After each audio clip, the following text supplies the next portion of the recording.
Hi, I'm Alex McCord, and welcome to The Real Deal on TheStir.com. Today we have episode 8 of season 6 of The Real Housewives of New Jersey, as well as off-camera New Jersey news and New York casting gossip. Oh my. First of all, let us discuss that Teresa and Joe Giudice's sentencing has been postponed again. Originally scheduled for July, it was then delayed until September 23rd, and last Friday they changed it once again to October 2nd.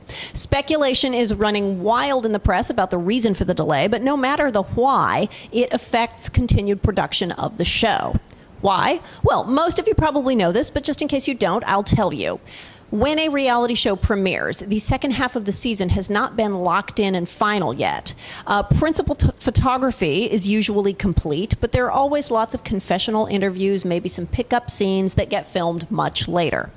Often, producers will tweak the final outcome based on the audience reaction to the first half. By the time the reunion is shot, they have rough cuts of everything, but sometimes those are only collections of scenes, not locked episodes. In New York, as far as season 3, we would shoot the reunion, and then the episodes that hadn't aired yet would still change.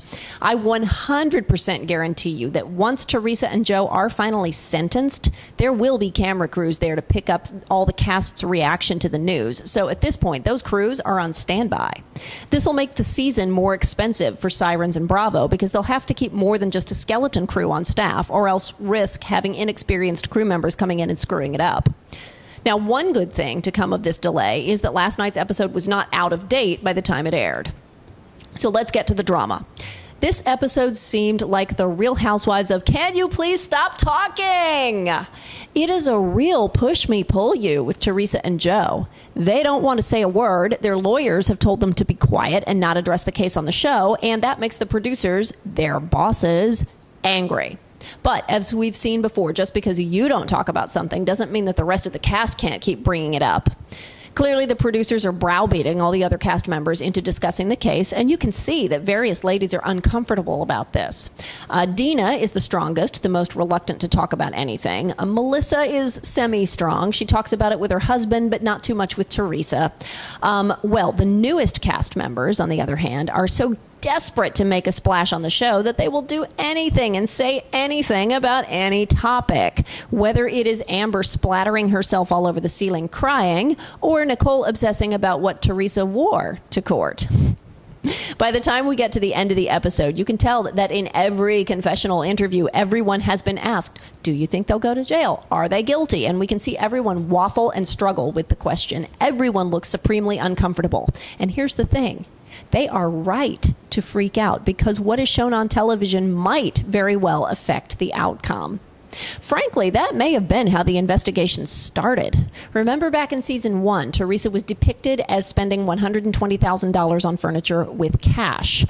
That could have triggered an audit, then an investigation, then charges. It's supposed to be reality TV, so people, even auditors, could be forgiven for thinking everything they see is real and not fictionalized. And regardless of whether that paying cash for the furniture thing actually happened, showing that on TV could have opened up Pandora's box for the investigators to find real criminal activity to which they pled guilty.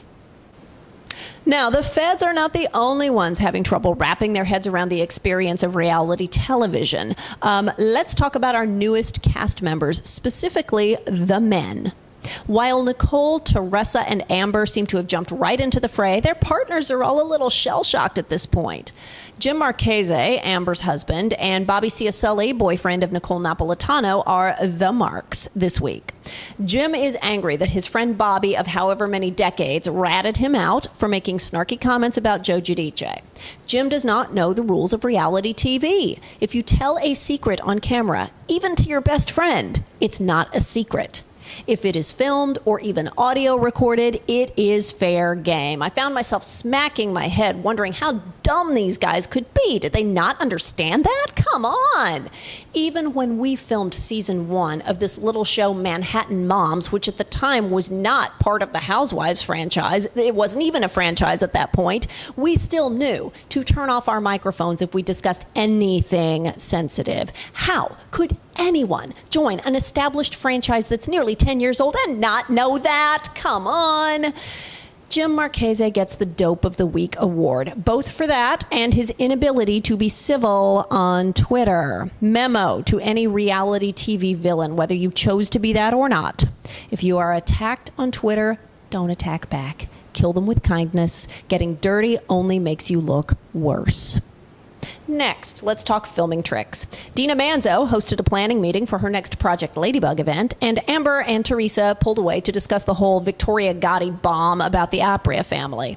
You see the ladies in the living room and Amber and Teresa in the hallway. Now, in real life, they would have been just far enough away for the cast to not hear the conversation.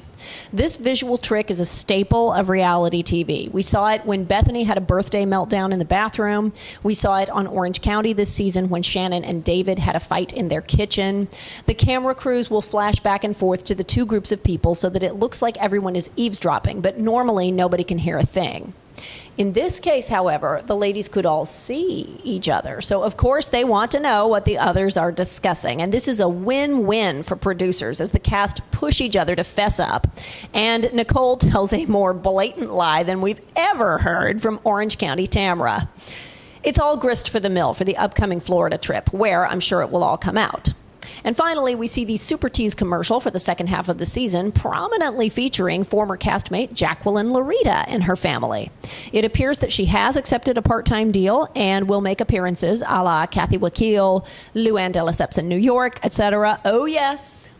Before I leave you today, let's talk New York casting. Reports have been published that Aviva Drescher has been fired and Ramona Singer has been demoted to part-time friend of the Housewives status.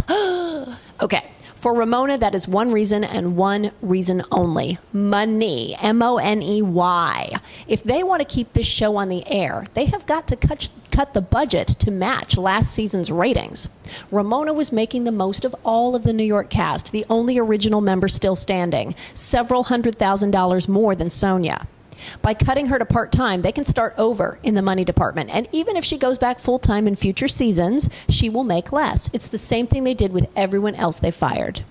With Aviva, the problem with Aviva seems to be that she can't play well with the others. If the network wants to move back to the show being real and organic, they need people who actually want to spend time together and can think of things to say to each other that are not melodramatic and made up. So for me, getting rid of Aviva is a no-brainer. What do you think? Are you excited to see Jacqueline back? What do you think about dropping Aviva? Let me know what you thought in the comments. For now, I'm Alex McCord. You are watching The Real Deal on thestir.com. Don't forget to subscribe on YouTube, and I'll see you tomorrow.